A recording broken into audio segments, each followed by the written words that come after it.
Pandémie et défis économiques. C'est de cela qu'on parle ce soir avec notre analyste économique Driss Issaoui. Bonsoir et merci d'être avec nous. Bonsoir. Alors, le nouveau coronavirus, on le sait, a imposé de nouvelles réalités aujourd'hui, de nouveaux défis à relever sur le plan social, mais aussi sur le plan économique. Comment se structure le débat public au Maroc sur les voies à suivre pour sortir de la crise financière et sanitaire que traverse le Royaume ? Vous savez, le débat sur la question de la crise, la sortie de la crise, comment justement assurer une relance des principaux secteurs d'activité et assurer un minimum de dynamisme pour les secteurs qui emploient beaucoup de main-d'œuvre, c'est un débat qui a traversé pratiquement toutes les sphères.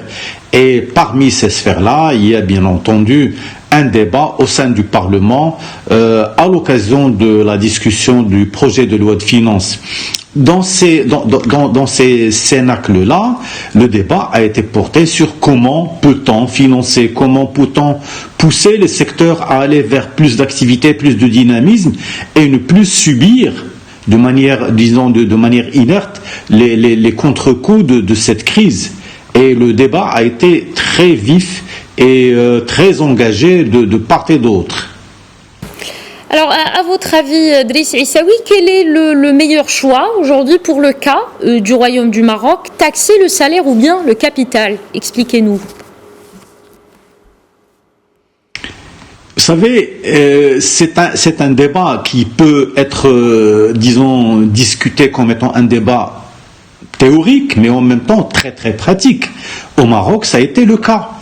Parce que quand on a parlé de la possibilité de taxer des patrimoines ou les fortunes, alors tout de suite, les centrales syndicales ont dit « Ah, attention, on est en train de surtaxer le travail ». La masse, on est en train de surtaxer le travail, non pas le capital, mais plutôt les ouvriers. Et il y a eu également une réaction du côté de la CGM qui considère que le capital, que les entreprises ont déjà payé en impôts ce qu'il fallait pour justement sortir de cela. Il y a eu un grand débat qui a été lancé à l'occasion des assises de la fiscalité que le Maroc a connues durant le mois de mai 2019. Donc tout cela, c'était des débats assez houleux, assez compliqués, mais je pense qu'il y a eu des sorties.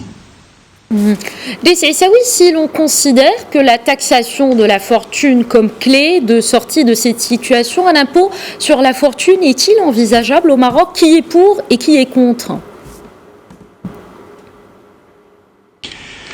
Alors là, on est en train, vous avez cité pour certains le sujet qui fâche pour les pour les partis politiques de gauche et pour un certain nombre de voix à l'intérieur de ces partis-là, surtout le Front de gauche par exemple et le PPS, etc. Donc c'est des gens qui considèrent qu'on ne peut pas, absolument pas, sortir de la brèche sans taxer justement la fortune. Alors la CGM dit non. Alors vous avez aussi certains partis politiques comme le PJD qui est il faut le rappeler, le parti du PJD est un parti libéral et qui a toujours défendu les choix libéraux au niveau de la politique économique. Il est contre justement l'imposition de la fortune. L'impôt sur la fortune est quelque chose qui n'est pas acceptable. On a même parlé d'un pourcentage. Il y a ceux qui vous ont dit taxer la fortune à 0,1 ou à 0,5%, ça permettra de couvrir, d'augmenter le budget de l'État pour financer, par exemple, le financement de la couverture médicale, de la couverture sociale, ou de fournir des ressources pour financer tout ce qui touche à l'éducation, parce que quand on a fait le confinement, il y a eu le problème du présentiel et de l'éducation à distance. Alors, ceux qui vous ont dit attention, on aurait pu consacrer cet argent ou ramasser de l'argent pour acheter des tablettes, pour faire du travail à distance. Donc tout cela, ce sont des débats qui ont été très houleux et très difficiles.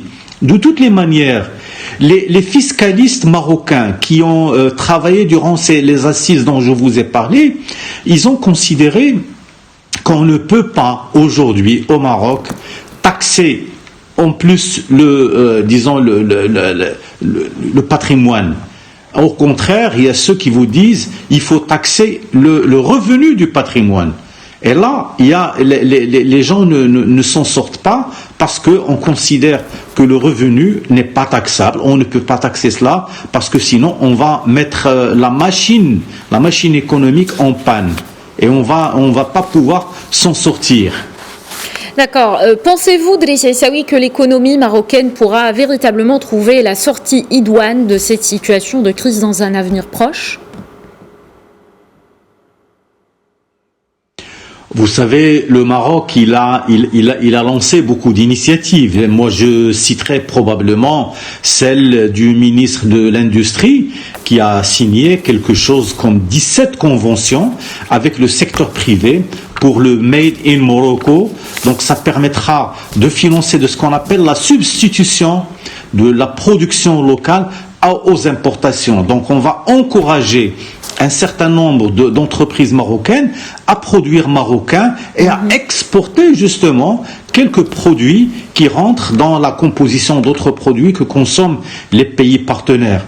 Donc on n'est pas dans une situation de blocage total, au contraire, nous avons une agriculture, si jamais la pluie revient, si on a une campagne agricole qui est censée être plus clémente l'année prochaine, cela on pourra dire qu'on va pouvoir s'en sortir et on aura des ressources intéressantes.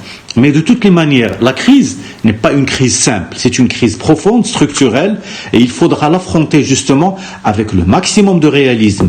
Taxer la fortune ou taxer le revenu de la fortune, ça ce sont des choses que nous ne pourrons pas se régler comme ça dans un débat théorique ou académique. Ça se réglera sur des tables beaucoup plus pratiques au niveau du Parlement, au niveau de la discussion des lois de finances. Et j'espère que le projet de loi de finances qui a été validé justement au niveau du Parlement va pouvoir apporter un certain nombre de réponses dans ce sens-là. Merci beaucoup, Driss Aissaoui, analyste politique, pour cette lecture depuis Rabat.